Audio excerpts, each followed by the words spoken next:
You did it again this morning. You picked up your phone, opened an app, and within 30 seconds, you felt smaller. Not because anything bad happened to you, because something good happened to someone else. And your brain, without asking your permission, decided that was a problem. That feeling has a name. It has been studied for decades, and the findings are more unsettling than you might expect. Psychologist Leon Festinger first identified it in 1954. He called it social comparison theory. His core finding was deceptively simple. Human beings do not evaluate themselves in isolation. You measure yourself against other people, constantly, automatically, and without conscious choice. Your brain is always running the same quiet background process. How am I doing relative to them? It does not matter how successful you are. It does not matter how much you have achieved. The comparison runs anyway. Festinger found this in students, in professionals, in people at every level of performance and status. The mechanism does not switch off when you reach a goal. It just resets and finds a new target. And here's what makes it worse. The mechanism was never designed for the world you are living in now. Festinger was studying people who compared themselves to classmates, colleagues, neighbors, people they could actually see and know. The comparison pool was manageable. It had edges. You could only measure yourself against people whose lives you had real access to. That changed completely. Today, you are comparing yourself to thousands of people simultaneously, around the clock, most of whom you have never met and never will. And every single one of them appears to be at their absolute peak. The promotions, the relationships, the bodies, the trips, the milestone posts. A nonstop stream of other people's best moments, landing in your feed one after another, and your brain processing every single one as a data point about where you stand. Researcher Ethan Cross at the University of Michigan ran a study tracking college students in real time as they used social media. The more they used it, the worse they felt. Not slightly worse, significantly worse. Their moment-to-moment emotional state dropped in direct proportion to their time spent scrolling. And it was not about the content itself. It was the act of comparing. That alone was enough to erode how they felt about their own lives. Psychologist Thomas Musweiler at the London Business School spent years mapping what actually happens inside the brain during comparison. What he found is that it is not a decision. It is a reflex. The moment you perceive another person's achievement or status,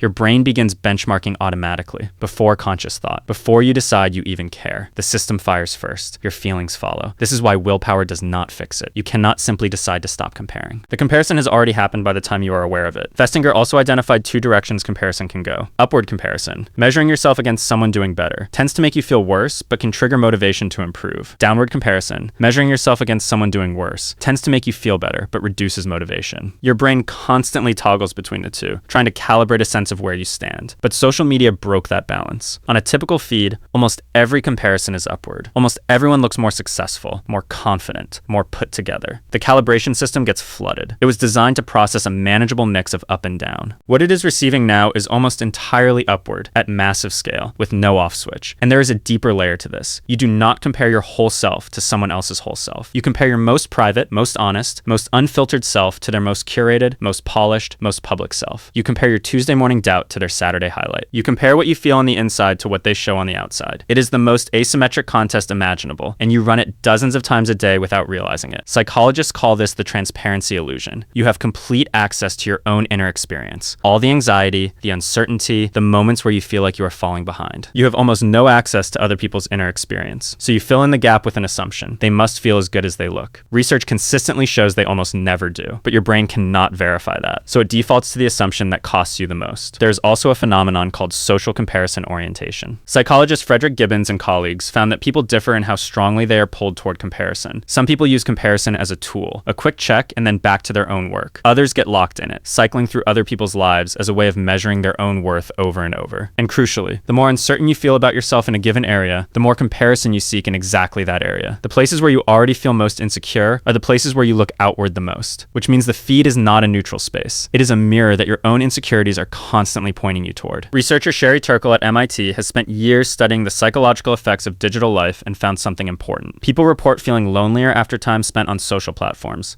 not less lonely. Despite being more connected than any generation in history, people feel more isolated, more inadequate, more aware of what they do not have. The comparison is not filling a gap. It is widening one. So what actually helps? Cross's own follow-up research offers a counterintuitive answer. Passive scrolling, reading, watching, absorbing other people's highlights is the most damaging form of social media use. Active connection, direct messaging, commenting, real back and forth tends to have neutral or even positive effects on well-being. The difference is not the platform. It is whether you are comparing or before actually connecting. Musweiler's research points in a similar direction. When people are prompted to think about how they are similar to the person they are comparing themselves to, rather than how they differ, the negative emotional impact of upward comparison drops significantly. The brain shifts from ranking to relating. And that shift changes everything about how the comparison lands. Here's the thing Festinger understood, but that gets lost in every conversation about social media and self-esteem. Comparison itself is not the enemy. It is information. It tells you what you value, what you want, what you are working toward. The problem is not that you compare. The problem is that the environment you are comparing in has been engineered by algorithms, by platform design, by the way humans curate their own public identities, to make the comparison as unfavorable as possible, as often as possible. You are not weak for feeling it. You are not broken. You are a person running a completely normal psychological process in an environment specifically designed to make that process hurt. And the next time you pick up your phone and feel yourself getting smaller, remember this. The person whose life just made you feel behind is almost certainly doing the same thing, looking at someone else's feed, running the same comparison, feeling the same quiet shrinking, wondering, just like you, why they cannot seem to stop. You did it again this morning. Now you know exactly why.